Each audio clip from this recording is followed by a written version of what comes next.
இந்த படத்துல கதை இல்லைன்னு நிறைய தரம் சொல்லி ட்ரெய்லர்ல சொல்லிட்டாங்க, இவர் சொல்லிட்டாரு, நிறைய பேர் சொல்லிட்டாங்க. ஸோ இதை அனௌன்ஸ் பண்ணதை உண்மையாக்குறதுக்காக ஆடியோ லான்ச் இங்கே நடந்துட்டு இருக்கு இல்லையா? ஸோ இந்த மேடையில தான் கதை விவாதமே நடக்க இருக்கு. இந்த படத்தோட கதை விவாதமே மேடையில தான் நடக்க இருக்கு.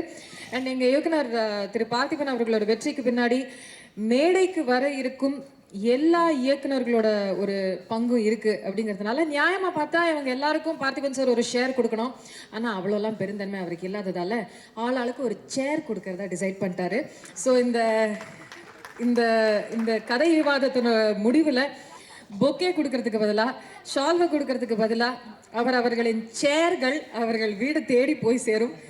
இந்த படத்தோட ட்ரெய்லர், பாடல் மற்றும் வெளியாகி இருக்கும் விளம்பரங்களை பற்றி மேடைக்கு வர இருக்கும் இயக்குனர்கள் பாராட்டியும் மிக அதிகமாக பாராட்டியும் பேசுவார்கள். எல்லோருக்கும் பார்த்திபன் அவர்களை தெரியும் என்றாலும் கூட பார்த்திபன் அவர்களுக்கு என்னை ரொம்ப தெரியுங்கிறதுல வந்து எனக்கு நான் பெருமகிழ்ச்சி அடைகிறேன். அதாவது நிகழ்ச்சி புதுசு நீங்கள் சொல்கிறதெல்லாம் ரொம்ப புதுசு இல்லை. ஏன்னா நாங்கள் வீடு வீடாக போய் பொங்கல் கொடுத்து பழகினவங்க ஆக்சிடெண்டாக இருக்கும்போது. ஒரு தடவை பொங்கல் விழாவுக்கு வந்து காலையில் பொங்கல் கொடுக்குறது முடிவெடுத்தார் அவர். எல்லாருக்கும் பொங்கல் கொடுக்குறதுனா எப்படி கொடுக்க முடியும்? பொங்கலை கொண்டு போய் ஒருத்தர் வீட்டில். ஸோ அப்போ வடபழனியில் ஒரு சின்ன பானை வைப்பாங்க பொடியாக. அந்த சின்ன பானையை ஒரு 1000 பானை வாங்கி ஆஃபீஸில் கொண்டு அடுக்கி காலையில் 3 மணிக்கு எந்திரிச்சு பொங்கல் வச்சு எல்லாரும் வீட்டுக்கு போய் ஃபாயிலை திறந்தா உள்ள வந்து ஆவி வரணும். அதான் பார்த்திபன் சார் சொல்கிற கண்டிஷன். எப்படி சார் ஆவி வரும் பொங்கலில் 3 மணிக்கு பண்ணிடலான்னு சொல்லி பண்ண வச்சு 100 ஆட்டோவை வாடகைக்கு எடுத்து ஒவ்வொரு ஆட்டோலையும் ஹாட் பேக்கில் பொங்கல் வச்சு மணிரத்னம் வீட்டு வாசலில் போய் நிப்பாட்டி ஹாட் பேக்கை திறந்து இந்த பொங்கல் எடுத்து மண்பானையில் வச்சு மேலே அலுமினியம் ஃபைல் போட்டு ரப்பர் பேண்ட் போட்டு உள்ளே போய் கொடுக்கணும். அதில் பொங்கல் வாழ்த்துக்கள்னு பானையில் எழுதியிருக்கும். மணிரத்னம் திறந்தாருன்னா ஆவி பறக்கும். உடனே அவர் ஃபோனை போட்டு பார்த்திபன் எப்படி பார்த்திபன் இதெல்லாம் யோசிக்கிறீங்க அப்படின்னு சார் சரிஞ்சு உட்காந்து சிரிச்சுக்கிட்டே இருப்பாரா. இந்த மாதிரி பல வேலைகளை பார்த்துருக்காங்க. அதனால இதெல்லாம் எனக்கு ரொம்ப சாதாரணம். இன்னொரு காமராஜர் காலில் வந்து அவர் வந்து கிறுக்கல்னு ஒரு புத்தகம் வெளியிடுறாரு. அப்போ திரு கலைஞர் அவர்கள் முதலமைச்சர் வந்தாச்சு. இந்த மாதிரி வேற நிகழ்ச்சிகள் இருக்கு. கலைஞர்களுடைய உதவியாளர் திரு சண்முகநாதன் அவர்கள் வந்து பார்த்திபன் சார்ட்ட இப்போ எதுக்கு அவரை மேடை ஏற சொல்றீங்க அப்படின்னு. ஏன்னா மேலே ஏறி மறுபடியும் இறங்கணும் முதல்வர். அப்புறம் இன்னொரு நிகழ்ச்சி இருக்கு. அவர் இல்லை சார் ஏற சொல்லுங்க சார் அப்படிங்கிறார். சார் சண்முகநாதன் வந்து ரொம்ப டென்ஷன் ஆகி இல்லை பார்த்திபன் என்ன செய்ய போறீங்க சொல்லுங்க. இவர் சார் தப்பா ஒன்றும் பண்ணிட மாட்டேன் சார். அது தெரியுங்க, நான் வரக்கூடாதுன்னு சொன்னா கூட தலைவர் வருவாருங்க, நீங்க என்ன செய்ய போறீங்க சொல்லுங்க அப்படிங்கிறார். கடைசி வரைக்கும் முதல்வரையே என்ன செய்ய போறோம்னு சொல்லாம மேடை ஏற்றின ஒரே ஒரு இயக்குனர் திரு பார்த்திபன் அவர்கள் தான். அதனால இப்ப அதை போல இத்தனை நாற்காலி நிரம்பி இருக்க எல்லா இயக்குநர்களையும் மேடைக்கு அழைக்க போறோம். ஓப்பன். இறைவனுக்கு நன்றி. மகிழ்ச்சியான தருணம். ரொம்ப சந்தோஷமா இருக்கு. என்னன்னா ரொம்ப வலியோடு இருக்கும்போதெல்லாம் நான் தேடி பார்க்கக்கூடிய இல்லைன்னா பேசக்கூடிய ஒரு மனிதர் என்னுடைய குருநாதரும் அப்புறம் பார்த்திபன் சாரும் தான். திடீர்னு ஃபோன் பண்ணுவேன், சார் பேசணும்னு தோணுச்சு சார் அப்படின்னு. அவரும் அதே சொல்லுவார், உங்களோட பேசணும்னு தோணுச்சு, சந்திப்போம் எங்கேயாவது ஒரு இடத்துல அப்படின்னு. அப்படிப்பட்ட ஒரு மனிதர். தன்னம்பிக்கை, நேர்மை, உழைப்பு எல்லாம் சேர்த்தா பார்த்திபன் சார். ரொம்ப சந்தோஷமாக இருக்குது. இந்த படம் வெல்லும். டிஸ்கஷன் ஏப்பா எங்கப்பா கிட்ட வாப்பா. ஒரு கதை இல்லாத படம் இருக்கு இல்லையா? பொதுவாக இப்போ எல்லா படம் பார்த்துட்டு தான் சொல்லுவோம் ஒரு கதையும் இல்லை இந்த படத்தெல்லாம் ஏன் எடுத்தாங்கன்னு. ஆனால் ஒருத்தர் கதை இல்லைன்னு சொல்லி எடுக்கிறாரு. போய் சொல்றாரு. முரட்டுத்தனமாக ஒரு கதை வச்சிருக்கிற மாதிரி தெரியுது எனக்கு. ரொம்ப ஸ்ட்ராங்கான ஒரு கதை இருக்கு உள்ள, ஆனால் கதை இல்லைன்னு போய் சொல்கிற மாதிரி இருக்கு. அந்த சாங்கில் தெரிஞ்சது எனக்கு. உனக்கு எதாவது தெரிஞ்சது? எழுதும்போது 100 விஷயம் வச்சிருப்பாங்க அவரு. சும்மான்னு ஒரு சார் ஒரு தொடர் எழுதும்போதே அவ்வளோ விஷயங்கள் இருக்கும் சும்மாலேயே. கதை இல்லைன்னு சொல்லும்போது கண்டிப்பாக கதை இல்லைனாலும் ஒவ்வொரு கதாபாத்திரங்களுக்குள்ளேயும் ஒரு அழகான கதை இருக்குன்னு நினைக்கிறேன். அடுத்தவர் தொடர்வதற்கு முன்னாடி இந்த டிஸ்கஷனுக்குன்னே சினிமாவில் சிலர் செஞ்சு அனுப்பிச்சிருப்பாங்க ஆண்டவன். அப்படி செஞ்சு அனுப்பிச்ச ஒருத்தர் தான் திரு கலைஞானம் சார். அவர் வந்திருக்காரு. திரு கலைஞானம் அவர்களை மேடை கலைக்கிறோம். அவர் உட்காந்த இடத்துல சீன் சொல்றவர் அங்கிருந்தே சொல்லுவார். இல்லை அவர் சென்டரில் ஏன் போடுறேன்னா என்ன பாக்கியராஜ் சார் பி வாசு எல்லாத்தையும் கெடுத்தது அவர் தான். அவர் வரலையா? அதுக்கு வர சொல்லுங்க. வாங்க வாங்க வாங்கண்ணே மேலே வாங்க வாங்க. வாரம் நக்கீரன்ல ஒவ்வொரு ஆள் ட்ரௌசரையா கலட்டுறீங்க, மேடைக்கு வர மாட்டீங்களா? எங்க ஒரு எடுத்து முடிச்ச படத்துக்கு தானே கதையை டிஸ்கஷனுக்கு ஆரம்பிச்சிருக்கோம். அவர் வர வரைக்கும் ஒரு சீன் சொல்லுங்களேன் யாராவது. பார்த்திபன், இந்த மாதிரி ஒரு ஃபங்க்ஷன் பண்ணுறதுக்காக எவ்வளவு நாள் நீங்கள் ரூம் போட்டு டிஸ்கஸ் பண்ணீங்க? ரூம் போட்டால் பத்தாது, ஹால் போட்டு டிஸ்கஸ் பண்ணலாம். ஒரு பெரிய கோடீஸ்வரர். அவர் வந்து ஒரு நாள் அவருடைய காலையில் அவருடைய கன்சர்னுக்கு போகிறாரு. ஒரு பெரிய ஆஃபீஸு, அங்கே லிஃப்ட் இருக்குது, ஏறாரு, எல்லோரும் எஸ்பாஸ்ன்றாங்க. எல்லாருக்கும் வணக்கம் சொல்லிவிட்டு அவருடைய ரூமுக்கு போகிறாரு. ரூமுக்கு போயிட்டு அவருடைய செக்ரட்டரியை கூப்பிட்றாரு. செக்ரட்டரி வராங்க. செக்ரட்டரி வந்த உடனே செக்ரட்டரி சொல்கிறாரு, நான் இப்போ ஒரு விஷயம் சொல்கிறேன், அதை நோட் பண்ணிக்க. நாளைக்கு வந்து எல்லா பத்திரிகைகளையும் வரணும், எல்லா டிவிலையும் வரணும், அது ஒரு விளம்பரமாக வரணும் அப்படின்னு சொல்கிறாரு. சொல்லுங்கள் சார், சார் அப்படின்னு சொல்லிட்டு அந்த பொண்ணு நோட் பண்ண ஆரம்பிக்குது. இந்த மாதிரி, டியர் சுனந்தா, நீ வந்து என்னுடைய விருப்பத்துக்கு மீறி நீ உன் இஷ்டத்துக்கு ஒரு காதல் திருமணம் பண்ணிட்டு போயிட்ட. கிட்டத்தட்ட ஒரு 4 to 5 இயர்ஸ் ஆகிடுச்சு உன்னை பார்க்காம இருந்து. நான் வந்து அன்னைக்கு உன்னுடைய காதல் திருமணத்தை அக்செப்ட் பண்ணல, பட் இப்போ நான் உன்னுடைய காதல் திருமணத்தை ஏற்க தயாராக இருக்கேன்.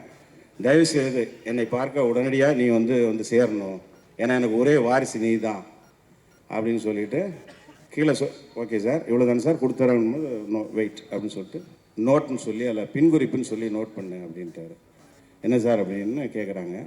நீ வந்து தயவுசெய்து இன்னைக்கு டேட்டு 12, இந்த விளம்பரம் 14ஆம் தேதி வரும். நீ தயவுசெய்து 16ஆம் தேதிக்குள்ளே எங்கே இருந்தாலும், உலகத்தில் எந்த மூலையில் இருந்தாலும் தயவுசெய்து வந்து சேர்ந்துரு. ஏன்னா வர ஆகஸ்ட் 16ஆம் தேதி அன்னைக்கு சாயங்காலம் 5 மணிக்கு மேலே நான் உயிரோடு இருக்க மாட்டேன்.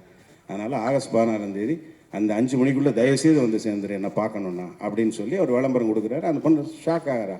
என்ன சார் இது அப்படியே, நான் என்ன சொல்கிறேன்னா அதை செய் அப்படின்னோடனே, இல்லை சார் அப்படி சார் ஆகஸ்ட் 16ஆம் தேதி சாயங்காலம் 5 மணிக்கு இறந்துருவோம் அப்படின்னு கரெக்டாக யாரால் சார் சொல்ல முடியும் அப்படின்னோடனே, எனக்கு தெரியும் என்னுடைய சாவு அப்படின்னு சொல்லிடுறாரு.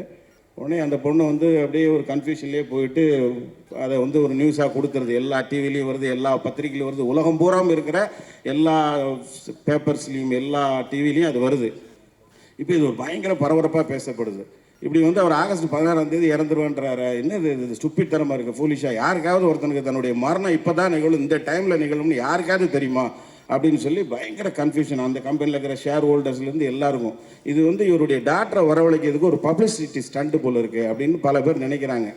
இது வந்து கேபினெட்டில் கூட பேசுகிறாங்க. ஏன்னா இவர் நாட்டிலே மிகப்பெரிய ஒரு தொழிலதிபர்.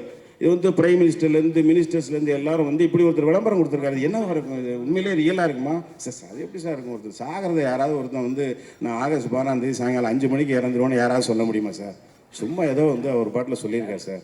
அவர் பொண்ணை வரவழைக்கிறதுக்காக அப்படி பண்ணியிருக்காருன்னு நினைக்கிறேன் அப்படின்றாங்க. அவர்கிட்ட ப்ரெஸ்லாம் அடுத்த நாள் வந்து கேட்குறாங்க, சார் உங்கள் டாக்டர் வரவழைக்க தானே அப்படிலாம் ஸ்டெண்ட் பண்ணுறீங்கன்னு.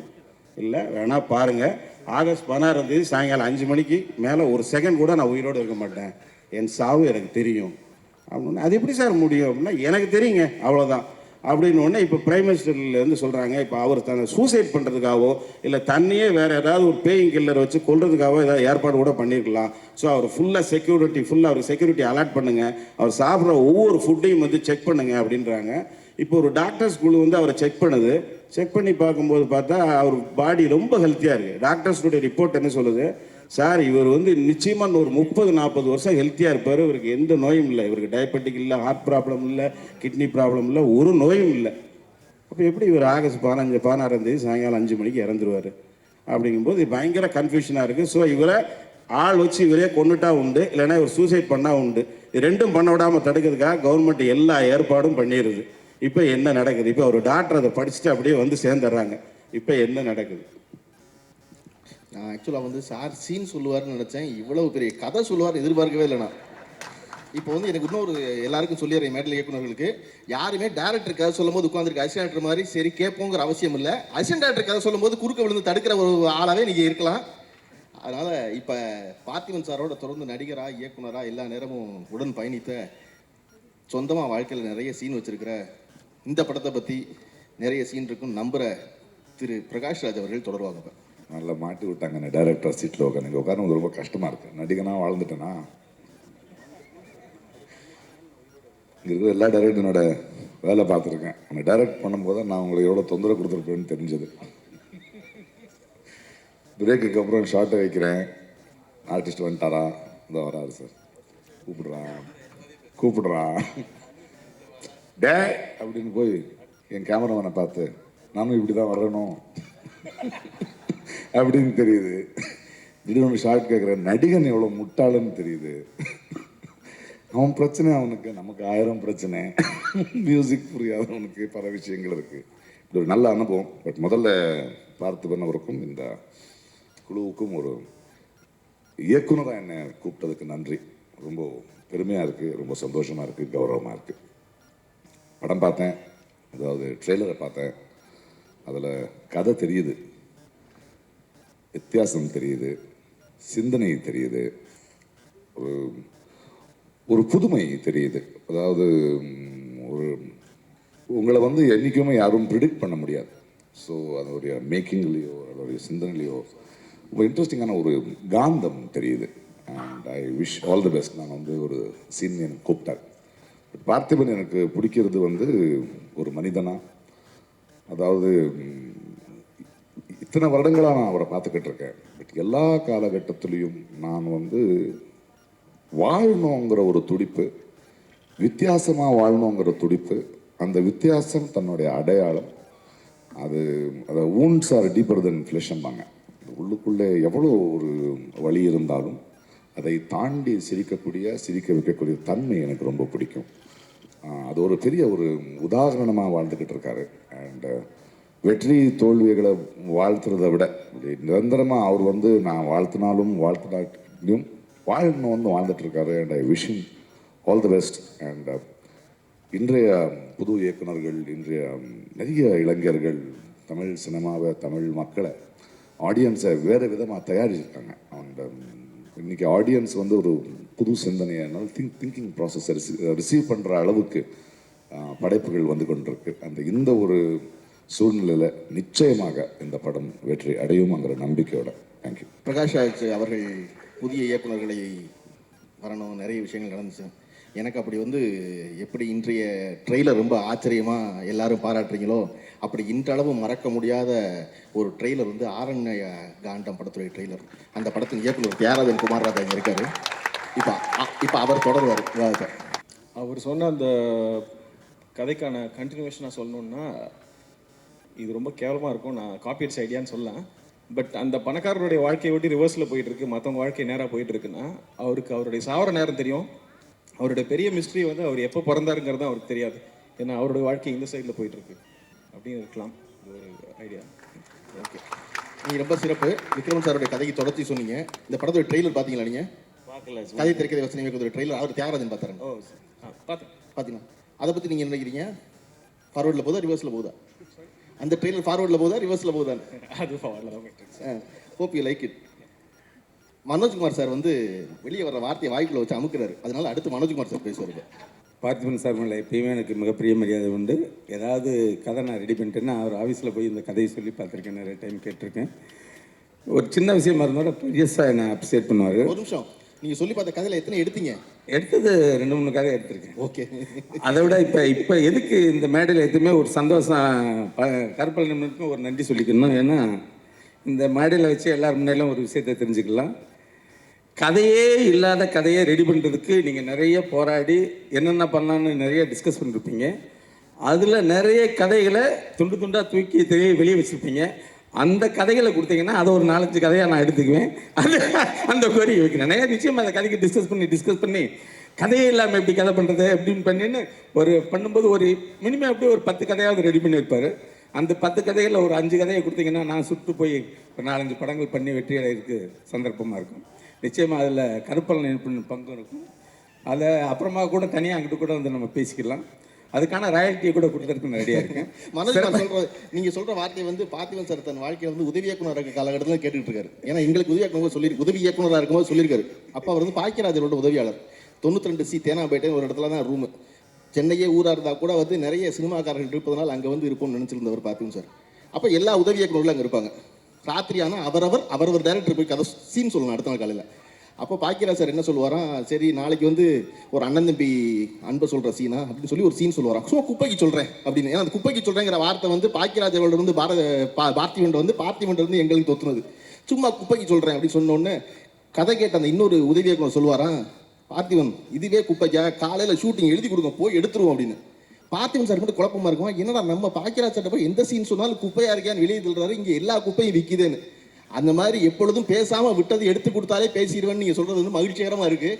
அந்த பேரை தொடர்ந்து அவர்கள் பரம்பரையாக பெற்று வர்றது வந்து நல்லது. சேலம் சித்ரா வைத்தியசாலை மாதிரி. என்னுடைய வானவில் கதையை அவர் ஆஃபீஸில் போய் அவர்கிட்ட சொன்ன முதல்ல கதையை சொல்லி முடித்ததுமே என்னை பெருசாக அப்ரிசியேட் பண்ணார். வித்தியாசமாக திங்க் பண்ணுறீங்க, புதுசாக இருக்குது, நல்ல சிறப்பாக திங்க் இருக்கீங்கன்னு அப்ரிசியேட் பண்ண. அந்த ஊக்கம் கூட எனக்கு வானவிலுக்கு ப்ளஸ்ஸாக இருந்தது. அப்படி அடுத்த கலைஞர்களே ஊக்குவிக்கக்கூடிய ஒரு கலைஞன். நிச்சயமாக இந்த படத்தில் மிகப்பெரிய வெற்றியை அடையணும். அந்த வெற்றியோடு நாங்களும் சேர்ந்து சந்தோஷமாக இருக்கணும். இயக்குனர்கள் ஒரு அணியாக இருப்போம்ல, இயக்குனர் ஒரு ஜாதின்னு இருக்கணும், இயக்குனர் ஜாதிகளுக்கு ஒரு பெருமையை தேடி தருவார். நிச்சயமாக அந்த வெற்றியில் எங்களுக்கு ஒரு சந்தோஷம் கிடைக்கும். நன்றி சார். ஓகே, இயக்குனர் பார்த்திபன் அவர்கள் வெற்றி பெற்றால் எவரும் மகிழ்வாங்க. ஆனால் பெரிதும் மகிழ்கிற பாக்கியராஜ் அவர்கள் இந்த விவாதத்தை தொடர்வார். கருப்பண்ணி இப்போ சொன்ன மாதிரி பார்த்திபனுக்கு இது எவ்வளோ சந்தோஷமோ அதை விட எனக்கு வந்து ரொம்ப சந்தோஷமாக இருக்குது. என்ன காரணம்னா, நீ இப்படி போகாது இப்படி போகணும்னு சொல்லி ஒரு டைரக்ஷன் பண்ணி இன்றைக்கி இந்த அளவுக்கு அவர் வந்திருக்காரு அப்படின்னா அந்த வழிகாட்டி அப்படிங்கிற முறையில் எனக்கு ரொம்ப சந்தோஷமாக இருக்குது. ஸோ பார்த்திபனுடைய விசேஷமான குணம் எல்லாத்துக்கும் தெரிஞ்சது தான். என்னென்னா, எல்லோரும் கோயிலுக்கு சாமி கும்பிட்றதுக்காக போனாங்க அப்படின்னு யாராவது எழுத ஆரம்பித்தாங்கன்னா பார்த்திபனும் அதே மாதிரி எழுதுவார். சரி, எல்லோரும் மாதிரி இவரும் தானே எழுதியிருக்காரு, எல்லோரும் சாமி கும்பிட்றதுக்காக கோயிலுக்கு போனாங்க அப்படின்னா பார்த்திபன் அடுத்த லைன்னு ஒரு கண் பார்வையே இல்லாதவனும் கோயிலுக்குள்ளே போனான் அப்படின்னு எழுதியிருப்பான். அங்கே டக்குன்னு யோசிப்பேன், அது கண் பார்வை இல்லாத உள்ளே போகிறானா அப்படின்ட்டு.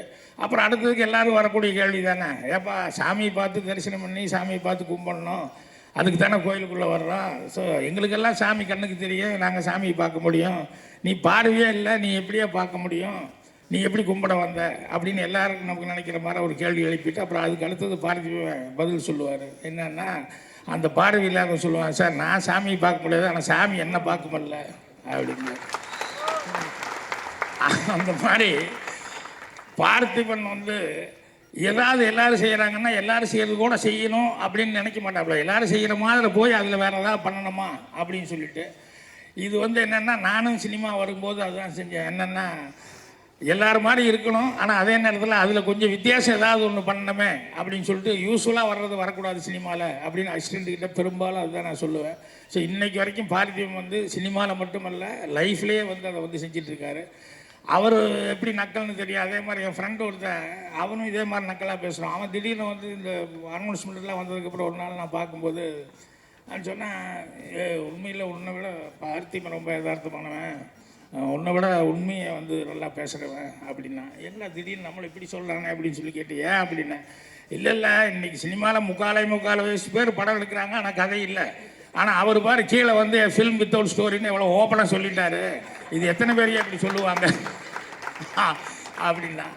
ஆனால் படம் பார்க்கும்போது வந்து அந்த மாதிரி இல்லை.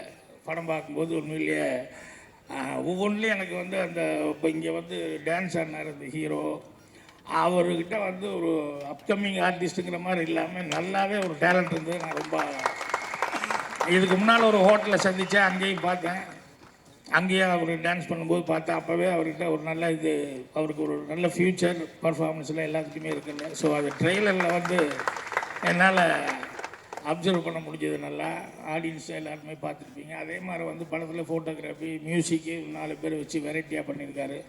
ஸோ டெஃபினட்டாக வந்து பார்த்திபனுடைய இந்த படம் மீண்டும் சக்ஸஸ் ஆனதுக்கப்புறம் அதுலேயும் வந்து இதே மாதிரி விவாதத்தில் இல்லை இப்போவே மறுபடியும் பேசுவீங்க. நீங்கள் அப்போ வச்சு முடிச்சலாம் நினச்சிடுவாங்க. இப்போ இன்னொன்று பாக்கியராஜ் சார் சொன்ன மாதிரி பார்த்திபனை பற்றி இந்த மாதிரி இருக்கவர் இந்த மாதிரி செஞ்சாருன்னு சொல்லியிருக்காரு. நான் வந்து அங்கேயே வேலை செஞ்சவனால எனக்கு தெரியும், ஒவ்வொரு தடவையும் ஒவ்வொரு சிறு விஷயங்களுக்கும் அவர் எவ்வளவு மெனக்கெடுவார்னு. எனக்கு தெரிஞ்ச ஒரு நாள் ராத்திரி 8:30 மணிக்கு என் காஸ்டியூமர் ஒருத்தர் கூப்பிட்டு டி நகரில் இருக்க ஒரு கடையை ஒரு சட்டை சொல்கிறாரு, அந்த சட்டையில் இந்த மாதிரி ஒரு பட்டன் இருக்கும், அந்த கடையில் நான் பார்த்துருக்கேன், அதில் வந்து அங்கே இருக்குது, நீங்கள் போய் வாங்கிட்டு வாங்கன்னு இதெல்லாம் சொல்லி முடிக்கும் போது மணி 9:30 மணிக்கு அந்த காஸ்டியூமர் கிளம்பி டி நகருக்கு வந்து கடை பூட்டிட்டுன்னு சொல்லி திரும்பி 10:30 மணிக்கு அலுவலகத்துக்கு வர்றாரு. நாங்கள் உள்ளே உட்காந்துருந்தோம், அந்த காஸ்டியூமர் உள்ளே வந்தார். சார் கடை பூட்டிட்டாங்க சார் அப்படின்னு. சரி அதனால் அப்படின்னு. இல்லை சார் அதனால என்னங்க அப்படின்னாரு. அது இல்லைங்க சட்டை வாங்க முடியாது, கடை பூட்டியிருக்கு அப்படின்னு. காலையில் 8 மணிக்கு வேணுமே சட்டை அப்படின்னாரு. ஆமாம் சார் கடை பூட்டிருக்கணும். இப்போ அந்த கடை தீ பிடிச்சா திறப்பாங்கல்ல அப்படின்னாரு. அந்த காஸ்டியூமர் இப்படியே அதிர்ச்சியில் இப்படியே பார்த்தேன். திறப்பாங்க சார். எப்படி திறப்பாங்கன்னு முதலாளி சொல்லுவாங்க சார். போய் சொல்லி வேணும்னா கொண்டு வந்து சேருங்க அப்படின்னாரு. இது நல்ல வேளை நான் நினச்சிக்கிட்டேன் இவர்கிட்ட காஸ்டியூமரை நம்ம வந்து சிக்கலடா, இல்லாட்டினா டி நகரில் ஒவ்வொரு கடையவா ராத்திரி 11 மணிக்கு போய் திறந்து போகும். எந்த கணம் எது தோணுகிறதோ தோன்றிய கணத்தில் அதை செய்யணுங்கிற அடம் பிடிக்கிறது இருக்குல்ல, அது வந்து இவர் இயக்குனர் இருக்கனால தெரியாது. காரணம் இவர் அவருக்கு அந்த மாதிரி இவர் தான் செஞ்சிருப்பாரு. பார்த்திபன் சார் எங்களுக்கு இயக்குனர்னால அப்படி ரொம்ப பாடுபட்டுருக்கோம் நாங்கள். அது என்னை போலவே இன்னொரு ஆள் வந்து மிருகம் உயிர் படங்கள்லாம் எடுத்து இப்போ கங்காரா படம் எடுத்துக்கிட்டு இருக்க திரு சாமி அவர்கள். இப்போ அந்த அனுபவத்தை பற்றி சாமி சொல்லுவார். சாமி நீ யோசிக்க வேண்டியது எப்படி 10 இருக்கும். பார்த்திபன் சார் என்னோட குருநாதர், அவரோட சிஷ்யன் நான் அவர்கிட்ட ஜாயின் பண்ணதுலேருந்து செப்டம்பர் மாதம் 13ஆம் தேதி 1995 இது வரைக்கும் ஒவ்வொரு நாளும் அவர் அன்றைக்கி ஃபஸ்ட் நாளில் இருந்த பிரமிப்பு இன்னமும் இருக்குது.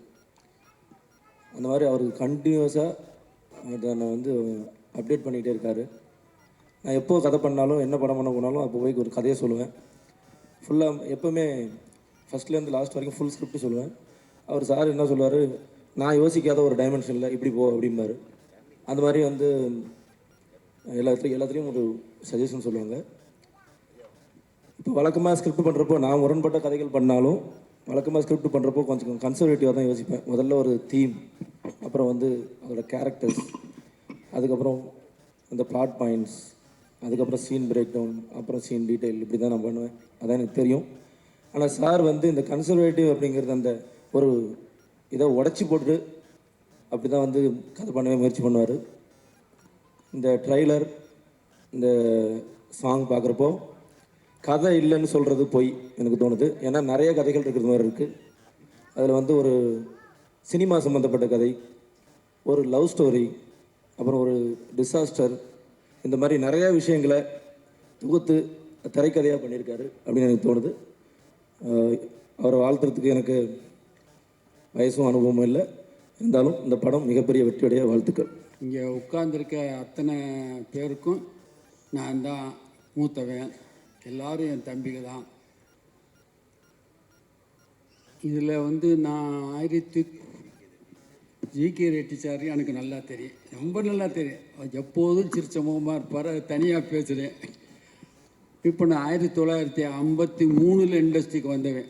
அப்போ வருஷம் என்னாச்சுன்னு பார்த்துக்குங்க.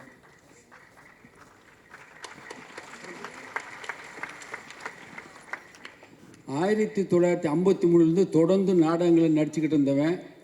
அப்புறம் சினிமாவுக்கு வந்து சின்ன சின்ன துணை நடிகர்களாக நடிச்சுக்கிட்டு இருந்தேன். நடிக்கிறதுக்கு தான் வந்தேன். எல்லாரும் பெரும்பாலும் இங்கே மேடையில் இருக்கவங்களை எடுத்துக்கிட்டிங்கன்னா நடிக்க வந்தவங்க தான். அப்புறம் தான் டைரக்டர் அதுன்னு ஆனது பெரும்பாலும் உள்ளவங்க. அதில் நானும் ஒருத்தன். அதில் சான்ஸ் இல்லைங்கன்னா அப்புறம் கதை எழுதிக்கிட்டு எப்படியோ வந்து 1965 காதல் படுத்தும் பாடுங்கிற கதை எழுதினேன். அதில் தான் வாணிஸ்ரீ சுருளிராஜன் அறிமுகம். அதுதான் என் முதல் கதை. அதை தொடர்ந்து நிறையா கதைகளை கிட்டத்தட்ட 40 கதை எழுதிட்டேன். ஆனால் கதை மட்டும் கொடுத்ததுனால எனக்கு வெளியில் அவ்வளோ விளம்பரம் கிடைக்கல. அதுக்கப்புறம் திரைக்கதைகள் கிட்டத்தட்ட ஒரு 200 கதைகளுக்கு நான் ஒத்துழைப்பு கொடுத்துருக்கேன். இதுவரை பாடலும் எழுதியிருக்கேன். நிறையா வந்து நான் வந்து திரைக்கதைகளில் காரில் கலைஞானம் போகிறாருன்னா எங்கேயோ கதை ஒரு ரிப்பேர் ஆகிருக்கு, அதனால் கலாய்ப்பு போகிறாருன்னு அந்த அளவுக்கு நான் பேர் வாங்கியிருக்கேன். எல்லா கதைகளுக்கும் ஓட்ட வந்துட்டால் என்னை கூப்பிடுவாங்க, பெரும்பாலும் உள்ள தம்பிங்க. அந்த அளவுக்கு நான் உழைச்சிருக்கேன். இருந்தாலும் தேவர் கம்பெனிலையும் நிறையா உழைச்சிருக்கேன். அப்போ நான் படம் எடுக்கணுங்கிற ஒரு ஆசை வந்து தேவர் தான் தூண்டி விட்டாட்டே. இப்படி நீ கதை எழுதிக்கிட்டு இருந்தேன்னா ஒன்றும் நடக்காது, நீ ஒரு குடும்பத்தினாயிட்ட, நீ ஒரு படம் எடுறா, நான் ஃபைனான்ஸ் பண்ணுறேன்னாரு.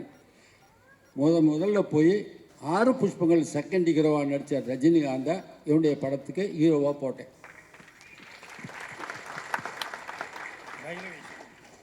பைரவிங்கிற படத்துக்கு எதிர்ப்புகள் பார்த்தா பயங்கர எதிர்ப்பு. எனக்கு இந்த உண்மைகளில் நான் சொல்லித்தான் ஆகணும். வரவேற்பும் இருந்தது, அது வேறு சமாச்சாரம். ஆனால் ஃபைனான்ஸ் பண்ணுற தேவரை ஐயோ நீ அவனை வில்லனாக போட்டப்பா, ஹீரோவை போட்டேன்னா என் படம் போயிடுப்படா அப்படின்னாரு. இல்லைன்னே அந்த கதைக்கு அவர் தான் பொருத்தமாக. நீ சொல்கிறப்பா வில்லனா நான் பார்த்துட்டேன், பாலச்சந்திர பாரு எவ்வளோ புத்திசாலித்தனமாக அவர் வில்லனாகவே போகிறாரு, அதை பார்த்து நீ கற்றுக்கடா, அந்த பையன் அதுக்கு தாண்டா கரெக்டாக இருக்கா, ஆனால் வில்லனுக்கு சூப்பர்ப்பா, நான் ரொம்ப ரசிக்கிறேன் அந்த பையனை.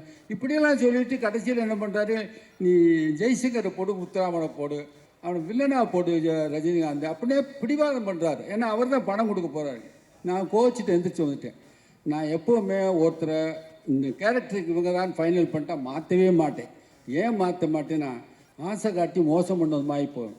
ஒருத்தரை யோசனை பண்ணி ஒரு கேரக்டருக்கு போடணும். அப்படி போட்டாச்சுன்னா மாற்றவே கூடாது. அவங்களா போனால் தான் மாற்றினா அவங்க என்ன வேதனைப்படுவாங்கிறது எனக்கு தெரியும்.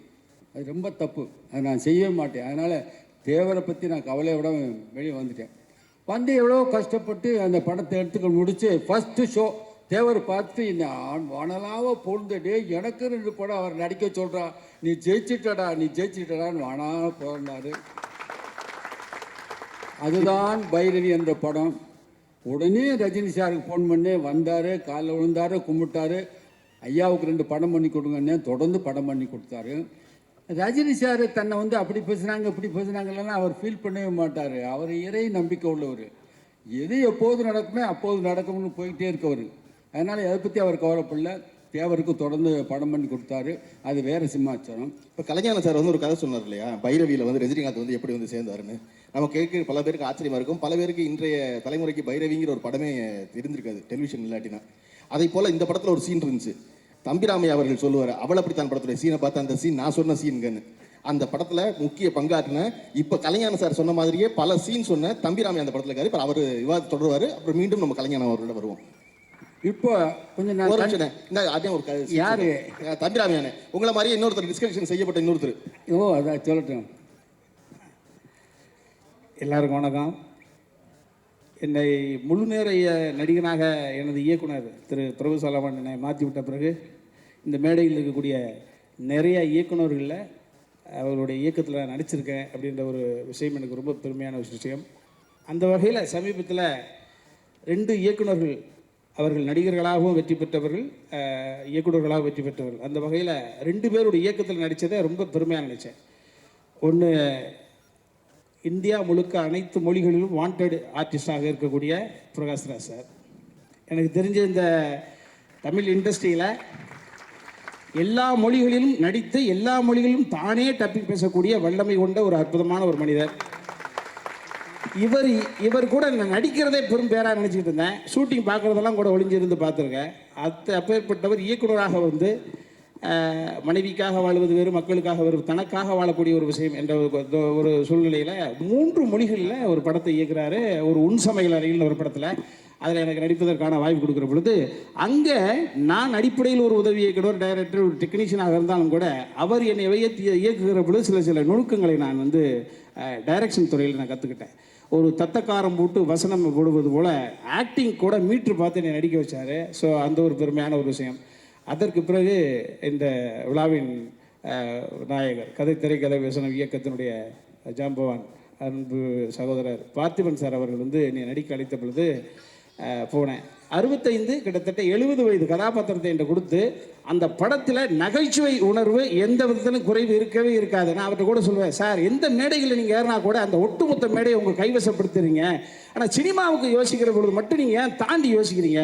அந்த மேடையில் போன உடனே ஒட்டுமொத்த மேடையை நீங்கள் உங்கள் வசப்படுத்தக்கூடிய அளவுக்கு சில உத்தியோகங்களை கடைப்பிடிக்கிறீங்களா? அந்த அளவு போதும் சார் ஆடியன்ஸுக்கு, அதை தாண்டி ஏன் சார் நீங்கள் சிந்திக்கிறீங்க அப்படின்னு அவர்கிட்ட குறைபட்டுண்டு அந்த வகையில் வெகுஜன மக்களுக்கு அப்டேட் பண்ணக்கூடிய அளவுக்கு அது எல்லாம் சொல்கிறாங்க கதை இல்லை என்ன நான் சொல்ல மாட்டேன். அதுக்கு நான் நடிச்சிருக்கேன் ஃப்ரம் த பிகினிங்லேருந்து எண்டு வரைக்கும். ஏன்னா வந்து எனது இயக்குனர் பிரபுசலம் படத்தில் மைனா, கும்கி படங்களுக்கு பிறகு த்ரூட்டாக நடிச்சிருக்கிற படம் இந்த கதை திரைக்கதை இயக்கம். நகைச்சுவை என்னை வைத்து அற்புதமாக கையாண்டிருக்காரு.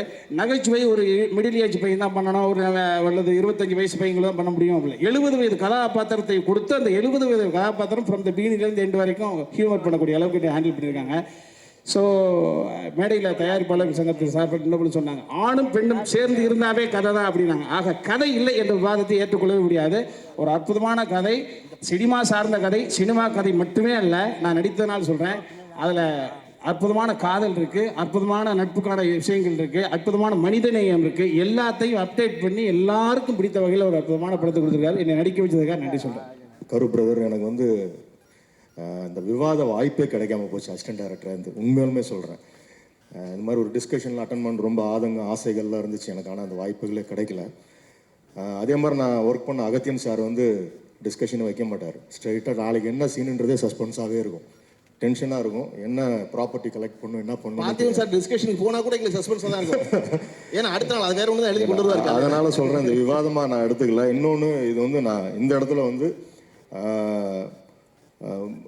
நிறைய தோல்விகளை நான் சந்தித்து ஸ்தம்பிச்சு போய் நிற்கிறப்ப எனக்கு மைனா என்ற திரைப்படத்தை அடையாளம் காட்டிய ஒரு சகோதரரை தான் நான் பார்க்குறேன். அதனால தான் இங்கே நிற்கிறேன் நான். ஏன்னா உங்களுக்கு தெரியும், லைம்லைட்டில் இருக்கிறப்ப 10 பேர் வருவாங்க. நம்ம யாருன்னே தெரியாமல் கஷ்டப்பட்டுட்டு இருக்கிறப்ப அந்த படத்தை முதலில் பார்த்தவர் அவர். அதுக்கப்புறம் எனக்கு சொல்லப்போனால் ஒவ்வொரு டிப்ஸும் கொடுத்துக்கிட்டே இருப்பார். அந்த படம் ஹிட்டுன்னு எனக்கு உடனே ஃபோன் பண்ணி சொன்னார், மைனாரிட்டியாக இருந்த திரைப்படம் மெஜாரிட்டியாக வந்ததுன்னு விளம்பரத்தில் போடுங்க அப்படின்னாரு. ஸோ இந்த மாதிரி என்னுடைய சகோதரன் தான் அங்கே நான் சொன்னேன். ஏன்னா அவர் யாருன்னு எனக்கு தெரியாது. ஆனால் ஒரு விஷயம் டெலிபதிகளாக ஒரு டிஸ்கனெக்டட் கனெக்ஷன் வாங்க.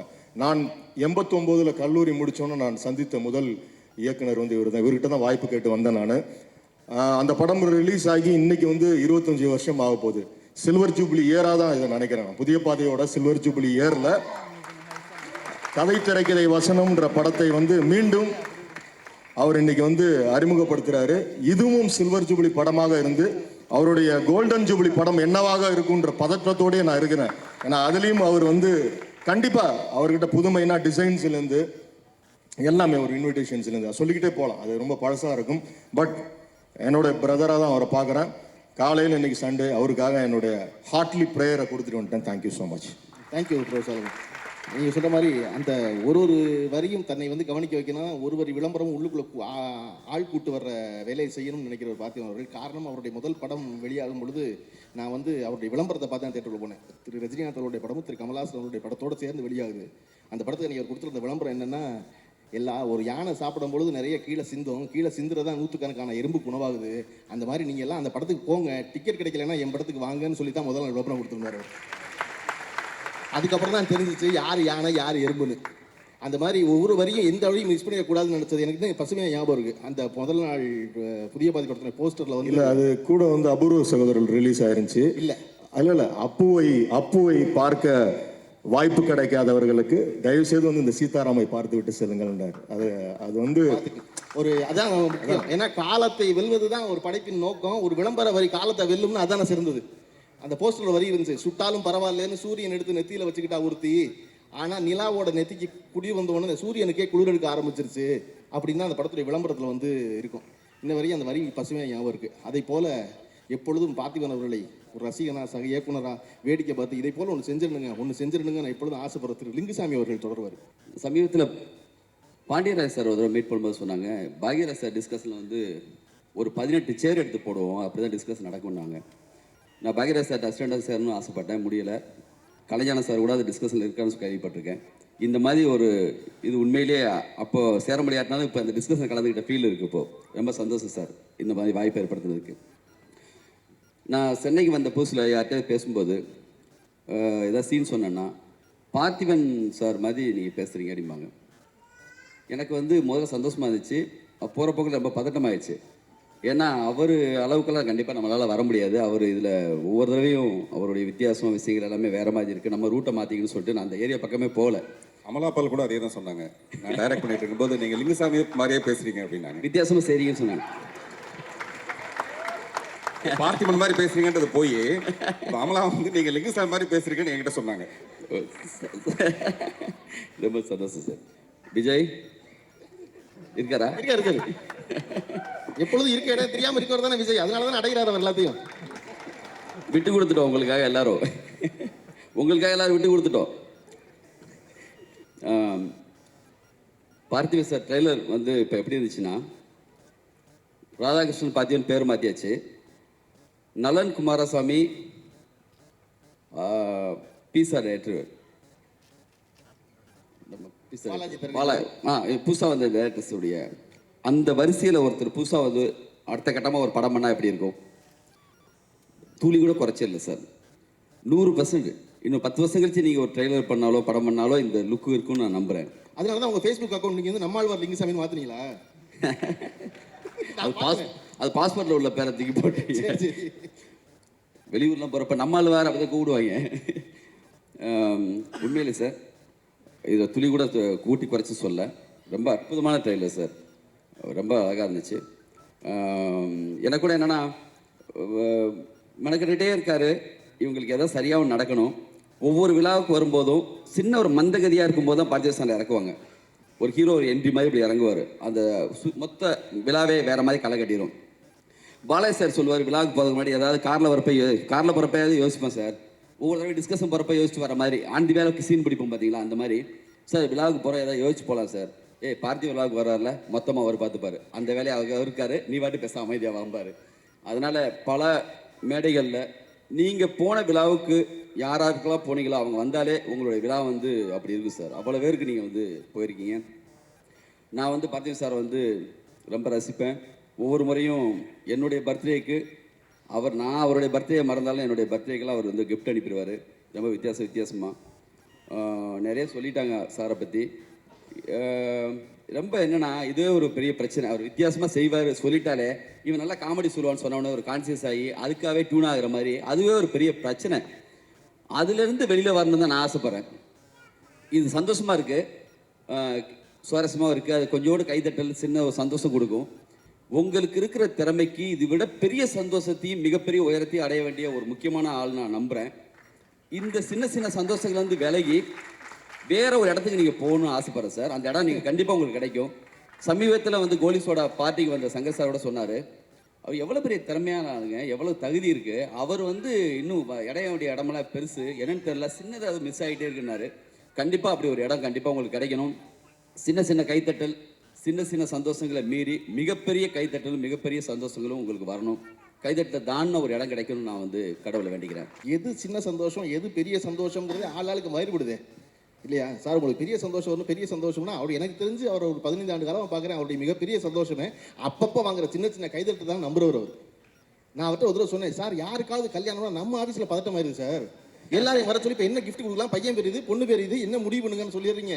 இன்னைக்கு யார் கிஃப்ட்டுக்கு யார் கல்யாணத்துக்கு கிஃப்ட் பேக் பண்ண போகிறோன்னு தெரியாமல் தான் சார் வர வேண்டியது இருக்குது ஆஃபீஸுக்குன்னு. சரி ஒன்று செய்வோம், நீங்கள் வாங்க அப்படி கூப்பிட்டு அப்புறம் தான் கடைசியில் ஒரு இடத்துல ஃபிக்ஸ் பண்ணுவோம் ஏவிஎம் லோகோ மாதிரி. இனிமேல் யார் கல்யாணம்னாலும் ஒரு பட்டு வேட்டியும் ஒரு பட்டு சேலையும் வச்சு ரெண்டையும் ஒன்றா முடிஞ்சு ஒரு கெடியாரத்தை வச்சு கொடுத்துருவோம். குறைஞ்சபட்சம் பர்த்டே பிள்ளைய பர்த்டே அதுக்கு யோசிச்சுக்கோம், கல்யாணத்துக்கு யோசிக்க வேண்டாம்னு முடிவு எடுத்தோம்.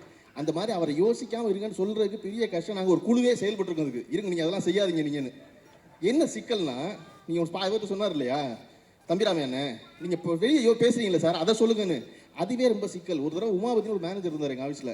ஒரு 6-6.5 அடி வரும் இருப்பார்.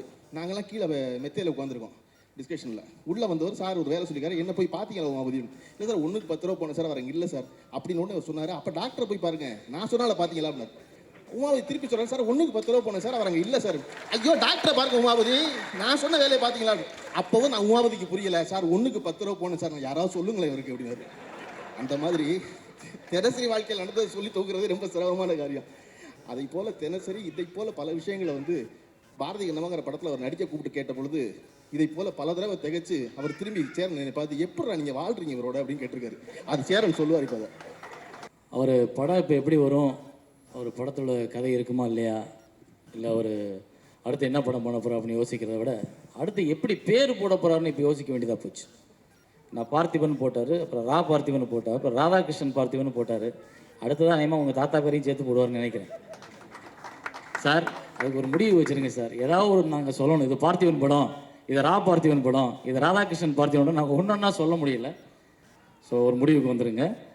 ராதாகிருஷ்ணன் பார்த்திபன் நல்லா தான் இருக்குது, குட். அதே போல்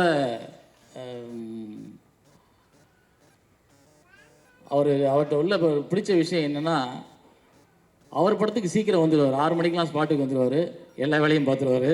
சீக்கிரமாக வந்து எல்லாரையும் விரட்டி வேலை வாங்குவார். ஆனால் நம்ம ஷூட்டிங் எடுத்தோம்னா 6 மணிக்கு வர சொன்னால் 8 மணிக்கு வருவார். கேட்டால் நான் 4 மணிக்கு எந்திரிச்சிட்டேன் சார் பாரு. சார் 4 மணிக்கு எந்திரிச்சா வர வேண்டியதானே சார்? இல்லை சார் 4 மணிக்கு எந்திரிச்சு வாக்கிங் போயிட்டு கொஞ்சம் நேரம் படுத்துட்டு 7 மணிக்கு வந்துட்டேன் பாரு.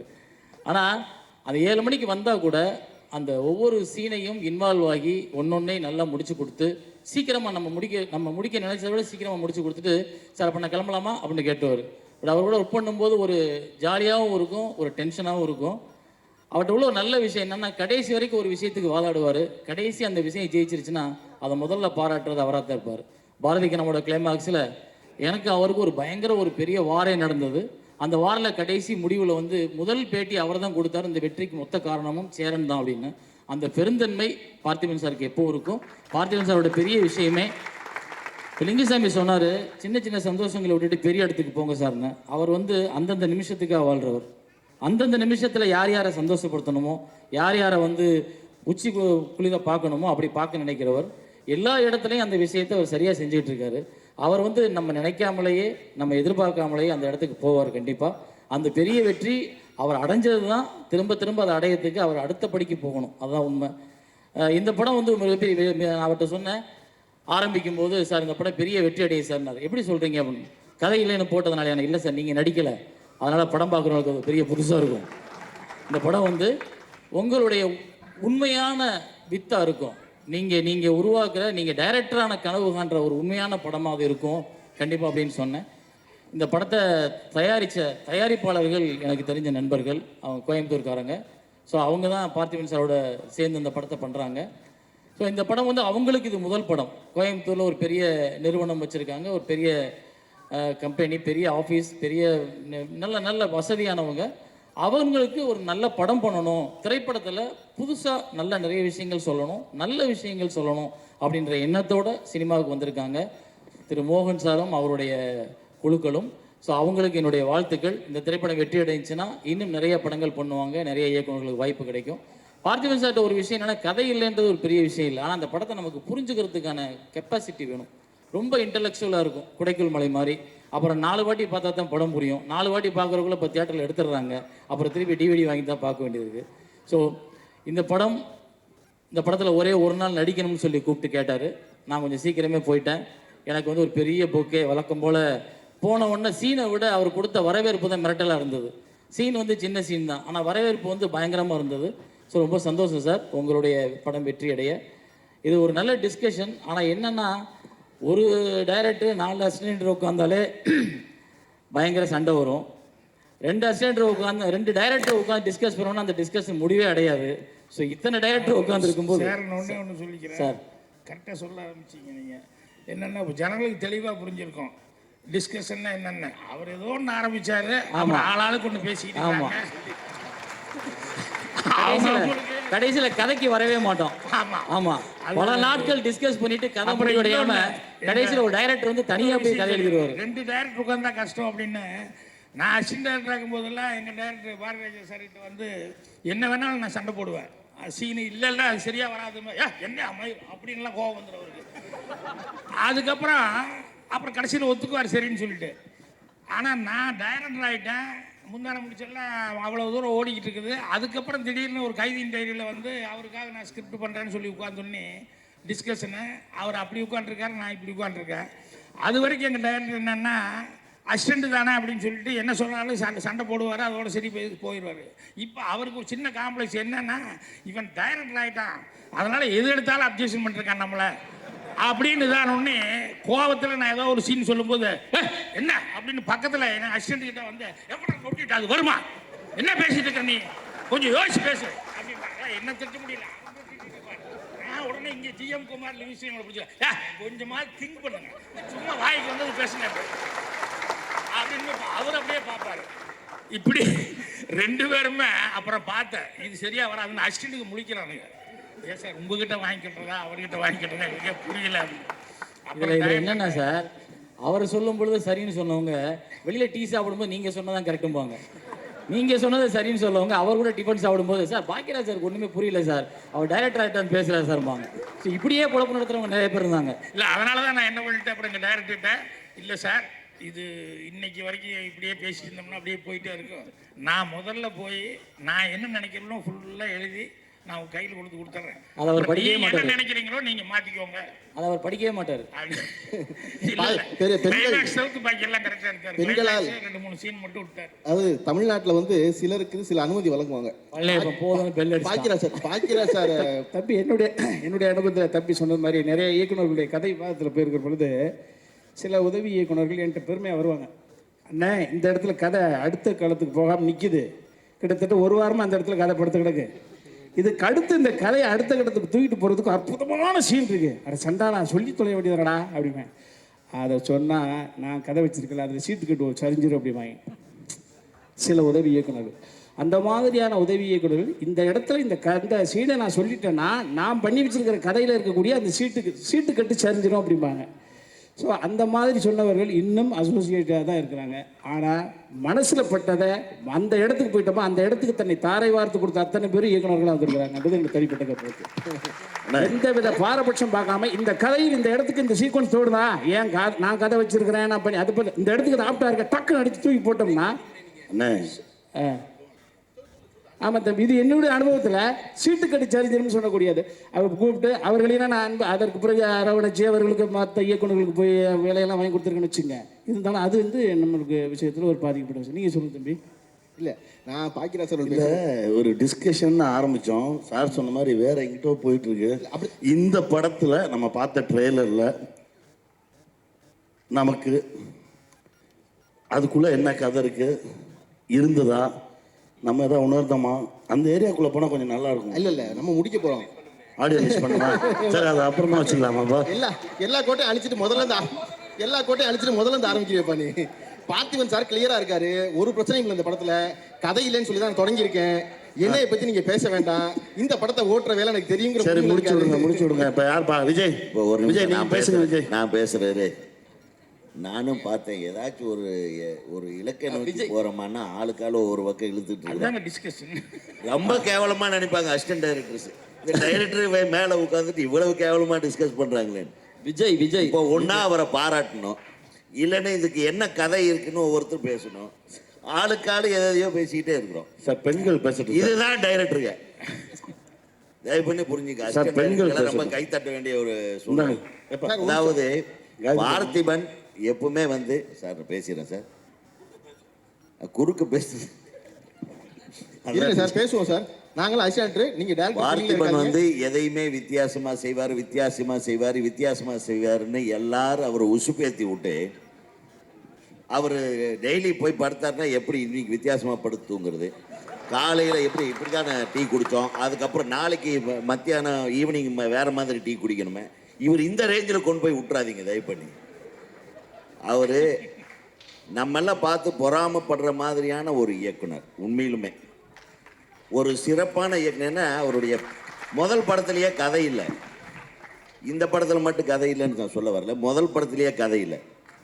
பார்த்துட்டு இதில் என்னங்க கதைனையோ, ஒரு கதாபாத்திரம் அது ஒரு கேரக்டரைசேஷன். காசு கொடுத்தா என்ன வேணாலும் செய்வான். அந்த ஒரு கதாபாத்திரத்தை மட்டும் வச்சுட்டு ஒரு படம் எடுத்தார், அதுலேயும் கதை இல்லை.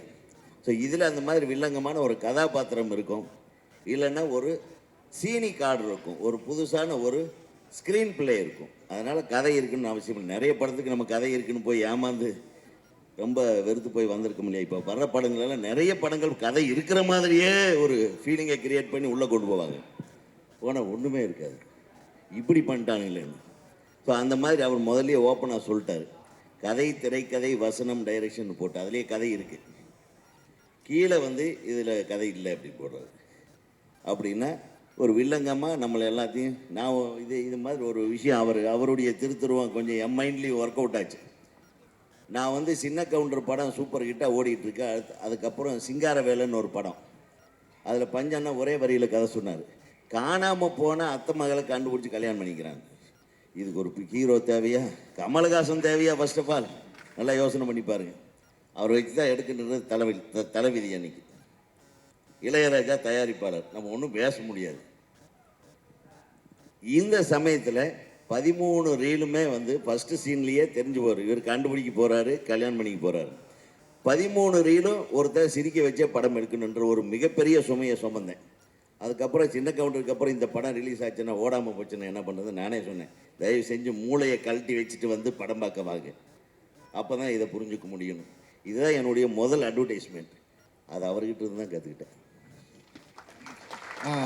நன்றி உதயகுமார் சார். இப்படி ஒரு சபையில் சொல்லணும். இப்படி மிகச் சிறப்பான விஷயங்கள் எல்லாம் செஞ்சுட்டு இருக்கிற பார்த்திபன் 25 ஆண்டு காலமாக இன்னும் சினிமாவில் இருக்கிறதே மிகப்பெரிய விஷயம். எத்தனை இயக்குநர்கள் அந்த மாதிரி இருக்க போறாங்கன்னு தெரியாது. நிச்சயமாக பார்த்திபன் இன்னும் 50 ஆண்டுகள், இன்னும் 100 ஆண்டுகள், சினிமா 100 சினிமா 200வது ஆண்டு வரையிலும் உங்களுடைய படங்களும் உங்களுடைய வித்தியாசமான சிந்தனைகளும் வெற்றி பெற வேண்டும் என்று கூறி நான் வாழ்த்து சொல்லி விடைபெறுகிறேன்.